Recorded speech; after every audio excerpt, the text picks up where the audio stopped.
These three interior designers have been given a photograph of an empty college apartment, and they have been challenged to create a renter-friendly design. My name is Xavier, and my design style is cinematic, transporting, and human. I'm Darren Jett, and my design style is seductive, cinematic, and narrative-driven. My name is Noz Nozawa, and my design style is joyful, colorful, and storytelling. What will they do with all this blank space? Presented in partnership with IKEA. My first impressions of this space is that it's pretty much a basic standard fare college apartment. The floor plan, it's kind of a run-on sentence. The flow is just choppy and weird, and I want to really combine it and make it make sense. This is so much nicer than the apartments that I had access to when I was in college. It's bare bones, but there's so much potential here. This is a college apartment, and it really looks like one. It's a little bit tragic, but it's sort of what you get. My overall vision for this apartment is I'm gonna make it into a place that is really set up for learning and creative exploration, and also that it still works for entertaining. The social aspect of being in college is still really important. I really want to create a space that feels like a salon environment for college students. People are coming together in a welcoming space. This could involve vintage pieces, antiques. So my overall vision here is I want to play with color. Please enjoy every color equally. The rest of the vision relies on resourcefulness. I have this total vision of celebrating student creativity. There are so many incredible designers. I really like hardwood floors for this, especially because you don't know who's coming in with shoes on. So we're gonna leave the hardwood alone, maybe just put a rug, a vintage Moroccan shag rug. And then in the kitchen, I actively don't like this rectangular subway tile. I love the idea of doing peel and stick. So this peel and stick material is from Auto Studio, and it's literally rated for the floor. You're supposed to use it on tile. So where we delineate the kitchen, I'm gonna cover all of the floors with this peel and stick, and it's such a cute pattern. What I also love about it is peel and stick is not just for easy on application, it also is designed to be easily removable. I think my main problem with it is that it is split up half and half here. I think that if we unify these two spaces with one sort of floor material and make it all feel like one big space, that gives me a little bit more flexibility where I put certain pieces of furniture and how I arrange this room. I'm gonna use a sisal carpet tile. And the great thing about carpet tile is you just lay it down and then you can take it back up again when it's time to move out. My first thought is how can we create this kind of like natural flow? And I think the perfect beginning to that is always with the flooring. Right now, we sort of have these two spaces that create this kind of L shape. What I really want to do is create 3 zones. I want to have a living area here, I want to have a dining area here, and then of course the kitchen would be here. In the living area, I would love to just have a big red rug. And then in the dining area, I want to have a big Persian rug that really takes up all of this kind of basic, boring tile. So right now the walls are this kind of off-white, eggshell, basic, boring apartment paint that everyone gets. We can do better than that. What I'd love to do is to create a space that feels aged. I want to tea stain the walls. And you take literally tea bags and paper towels and you start sponging. It's basically faux painting on the wall. So for the walls in the living area, I'm gonna use this large format corkboard tile, which is really easy to put up. You can just use some double stick tape or pin it into the walls. And I'm gonna cover all those surfaces of those walls. Besides providing a really beautiful kind of surface texture, it also is gonna allow people who are living in this house to pin up all their studies or inspiration. And it can be really flexible and ever-changing. It's very warm and neutral, and I think it pairs really nicely with the sort of like warm and neutral sisal carpet tiles that I'm putting down on the floor. One of my favorite lavenders presently is African Violet from Benjamin Moore. It's got this like very sophisticated dusty gray undertone to it. It looks beautiful with the floor tile. You can actually make this into a lime wash. This is my personal favorite example of what that kind of material can look like. It's one of those things that creates so much dimension. Now that we have the tea staining on the wall, what I really love to do is to actually start to highlight the separation between the living area and the dining room. It's right on this header here. Why not do some stenciling? Why not create this kind of cool like threshold that goes from one area to the next. I'd love to do something like a Vitruvian scroll that feels fresh, but also is referencing the past. One of the main things that I can't change about this kitchen is this fridge. There's nowhere else to put it. So I kind of want to tie the rest of the kitchen together to that. So I'm going to use these peel and stick stainless steel tiles in a combination of just kind of flat stainless steel, but also stainless steel pegboard, apply those to the wall, and that's going to tie the rest of the kitchen together with this one big appliance in the center. It's all super easy to install and uninstall. The last thing I'm going to do is further kind of delineate the different spaces. So I'm going to use just a quick track application on the ceiling and hang some off-white curtains that can actually pull closed to separate the kitchen off from the living areas when it's not being used. So it's all about building layers in this room. I'd love to have really more separation between the fridge and the dining area for sure. And an easy, simple division to have is curtains. You can have curtains that are $10 a yard, white cotton, so easy to find anywhere. And I just want to swag them along this wall, creating a kind of Romanesque dramatic effect. The kitchen cabinets themselves are in pretty good shape. I don't think right now that the wood is great. I suspect that this really ugly, cheap veneer wood that you see in a lot of rental apartments, and I don't think that's worth preserving at all. So I'm gonna paint it in this grayish, cool off-white that can kind of match the tone of the stainless steel and sort of tie this kitchen all together. I am going to be painting these cabinets. It's totally doable. And I'm also gonna add hardware. You will notice in the existing cabinetry, it's very 80s. It's sort of a partial overlay, like you would just kind of get your fingies and open the doors and drawers. I want to add hardware. I think that's a great way to just add a little sparkle moment. And for a lot of apartments that already have hardware, swapping those units out is really doable and easy to put back together with no cost and no damage. The hardware that I am showing on these cabinets are these beautiful round spheres in brass, and then the same spheres with a rod in between for the drawer pulls by Low & Co. I love Low & Co. hardware. I'm also going to change the kitchen faucet. Look at the one that is in the before. I don't love that. We're gonna change that out. It's very easy to do. You can basically get under the sink cabinet or ask for help, but it's a total DIY upgrade. And I'm gonna replace it with this beautiful brass unit from Brizo. So I'd like to really just start by painting the cabinets. Our landlord said we could paint them. It's totally fine. I'd love to do a color that's a bit more of greenish, yellow. Something like this from Benjamin Moore would be perfect. Again, more stenciling. It actually references Jean Lavin's bathroom in Paris from the 1920s. I think it's a perfect combination with the Vitruvian scroll elsewhere, this kind of organic shape with the geometry. Besides the fact that the cabinets are not great, there's actually no backsplash. You should always have a backsplash. It is literally to protect the wall from getting wet and rotting because of water exposure. So I'm just a college student. I can't do a whole lot. Wait a minute, peel and stick. How funny is this? I found this from this Smart Tile. This is a very wild, very dimensional faux tile that you can stick on the wall just like peel and stick wallpaper, but it's actually plasticized, so it would actually be water repellent. And I think this sort of soft pinky color is so cute with the color of the lavender cabinets that it will be surrounded by.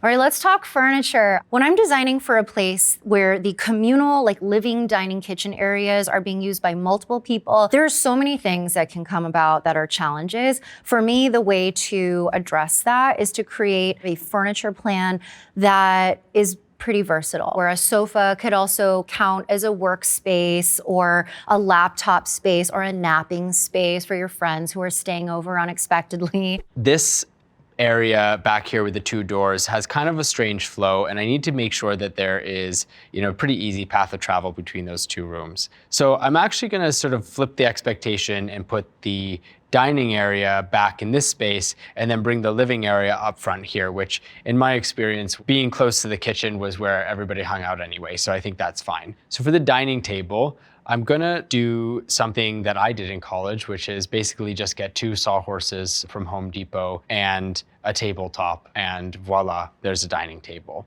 I'm also going to use these kind of very flexible IKEA benches, which are great because you can squeeze more people into them than you can a regular chair. And I'm going to add floating bookshelves along this back wall here, which felt kind of unusable to me as a place for furniture because of the way the door is positioned.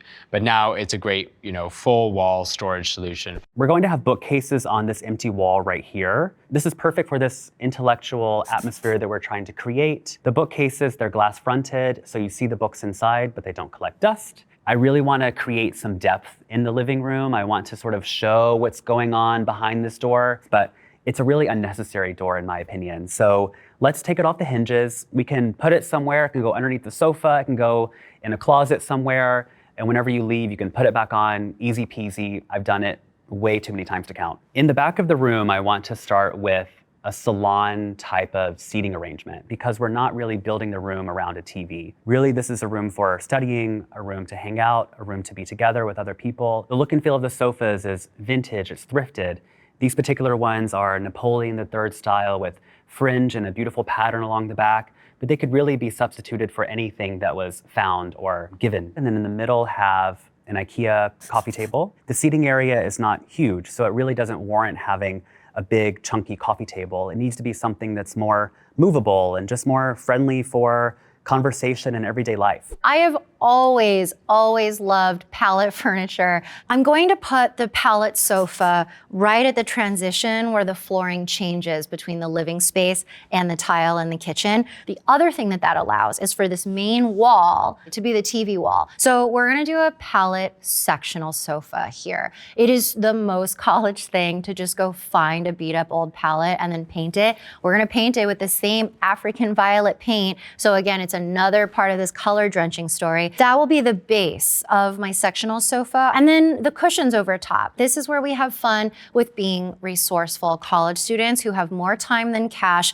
and maybe a sewing machine somewhere. There's so many different art nonprofits throughout the country where people just donate scraps of things that might be useful to an art student or a designer. So as a college student, I would go seek that out. I would go to a used furniture type place and just pick up old cushions that fit, or you could even take the foam and cut it down and use that as the foam core for your own cushions and reupholster them. And so imagine you're just sort of like sifting through the piles upon piles of old fabric remnant, and you found this.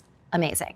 Almost a cardamom type brown tweed from Loro Piana. I also love this House of Hackney jacquard. It is so cute and adorable. And also this works. I could imagine myself losing it as a student if I found this Gastoni Daniela woven material. I tried to think about how we got furniture when I was in a college apartment, vintage stores or Salvation Army. So I have this kind of cool bench-like sofa that I imagine they find with this kind of nice striped fabric here in kind of like a sort of a hemp weave.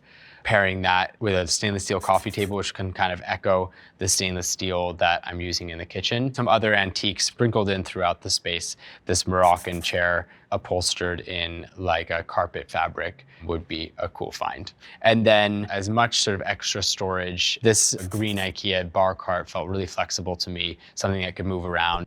To fit with the sofa, I want to use a laptop stand rather than a coffee table. This one is so cute. It's bright orange from IKEA. I think it is darling and very functional and lightweight. So you can just kind of move it around, put your coffee mug on there, put your laptop and actually do work from the sofa. It's perfect. And then this corner is a perfect spot for a giant, beautiful, oversized accent chair. Student art and student design is incredible. Carl Durko is a Philadelphia-based designer and maker and artist extraordinaire, and I met him when he was a student in Philly. So this chair, which he calls the gnarl chair, is this ridiculous, like bobbly, gigantic, weirdly sturdy and amazing chair that looks like big felted feathers are all over it. It's such a cool experimental design. And realistically, you too could find an amazing roommate who has beautiful student work from class that has nowhere to go except your future apartment when that class is over.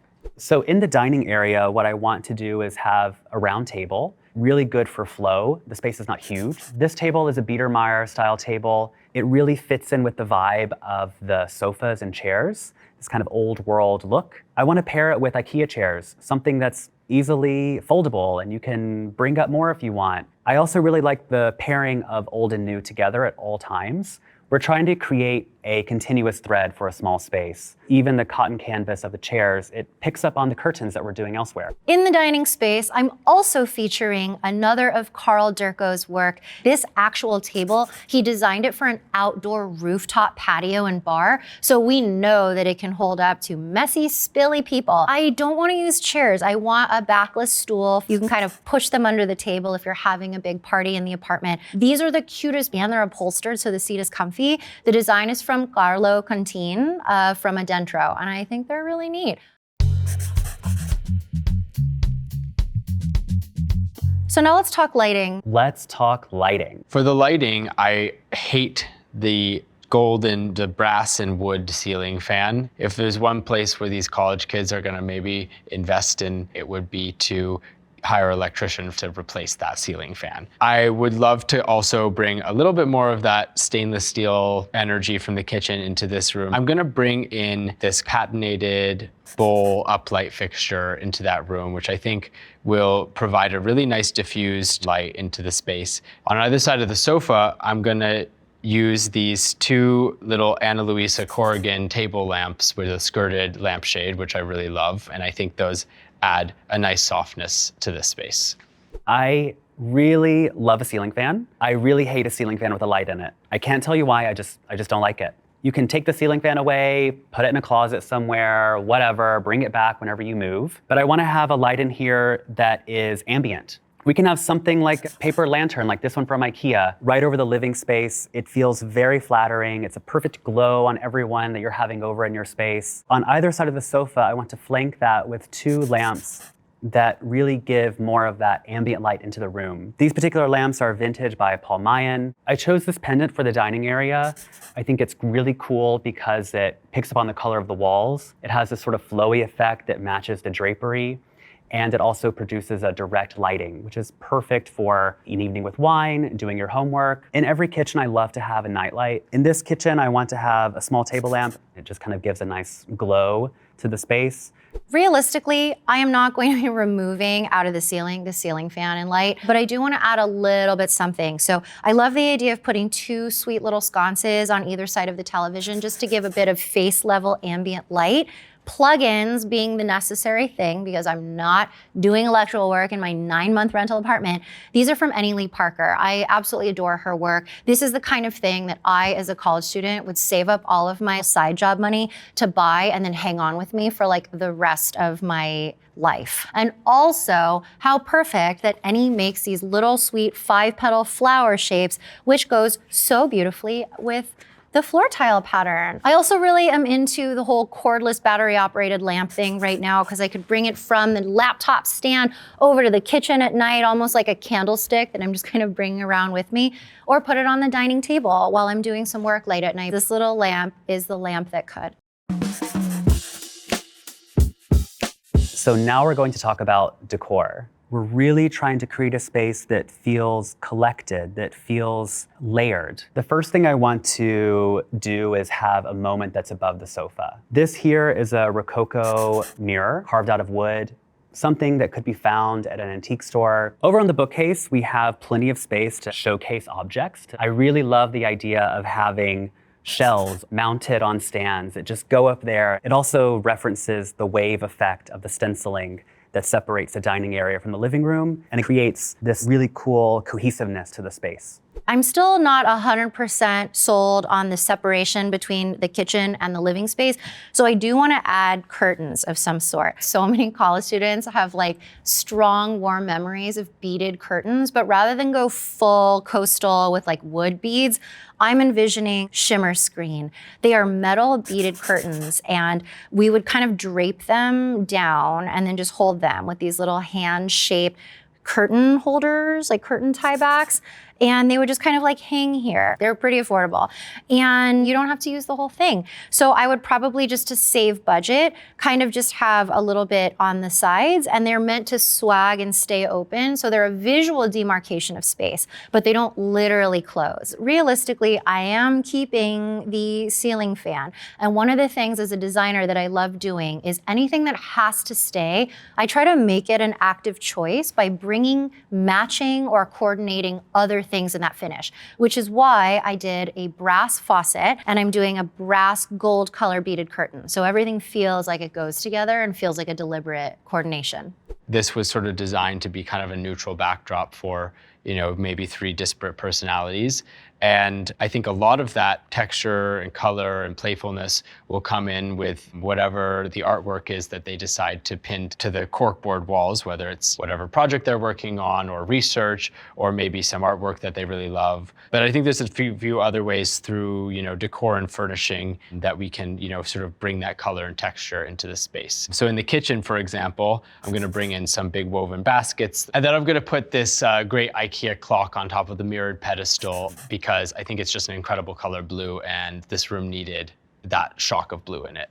And then I'm gonna add just a touch more blue with the lovely sort of Delft painted vase, very similar to one that I own, on the coffee table for flowers, which I think always helps brighten up a space. On this Samsung frame TV, which is realistically where the art is gonna go on the walls in this sort of an apartment for college students, I have artist Serge Gay Jr., he's a fabulous muralist and artist in San Francisco. This is one of his student pieces. I love it. And finally,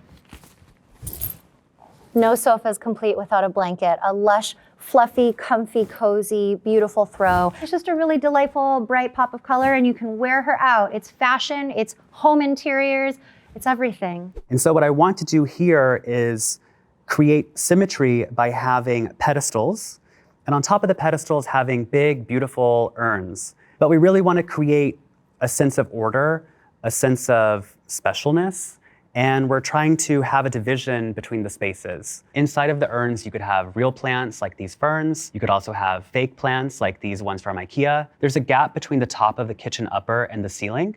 It's a perfect place to add extra storage. You can put baskets up at the top here.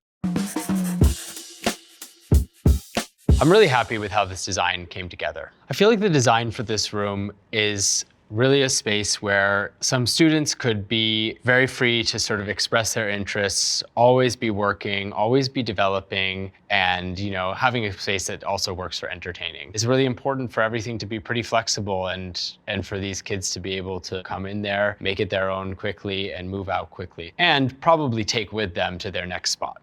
Wow, this design to me feels really welcoming. It feels very warm. It feels very collected. It really feels like a gathering space. It feels like a place where I might study a little bit more than what I did, honestly. It's a really warm environment, and I would be probably sad to pack it up and move on, but I know that I would have pieces with me that I bought, that I purchased, that I would carry on into a totally new life. My final thoughts on this space are, I love it. I think the lavender was really a success. I would absolutely have adored living in a space like this. Realistically, in my wildest dreams, would this have been my college experience? But anything is possible.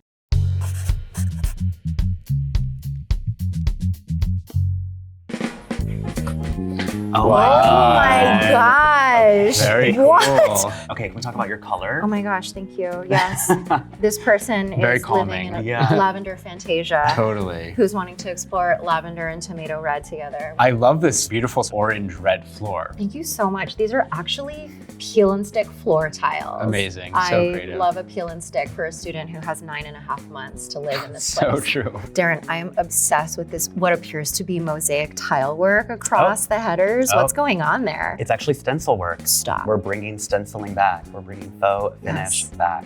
Yes. Xavier, I really love how you've married the aesthetic movement with these functional pieces. I think there's a really cool language going on here. I was kind of thinking about what pieces of furniture somebody might be able to source from their local Salvation Army, because that was how a lot of people furnished their apartments when I was in college. Whoever lives here has a very strong design sense. They want to be, mood boarding all day. And Art history and architecture. Architecture for sure. Yeah. I think Darren's students are studying art history. Or like English lit. Ooh. Yeah. Your student, I actually want to say, is like a very like chic, like physics major. Cute. I mean, I'm getting like color, so I'm getting like either like a fashion student or a design student. I think it's like really smart with the pattern and the purple and lilac and this kind of golden green. I think it's, pretty forward. Wow. Yeah. Oh my Totally. gosh, So thank you. I see that. A physics design double major. I love that. The student does it all.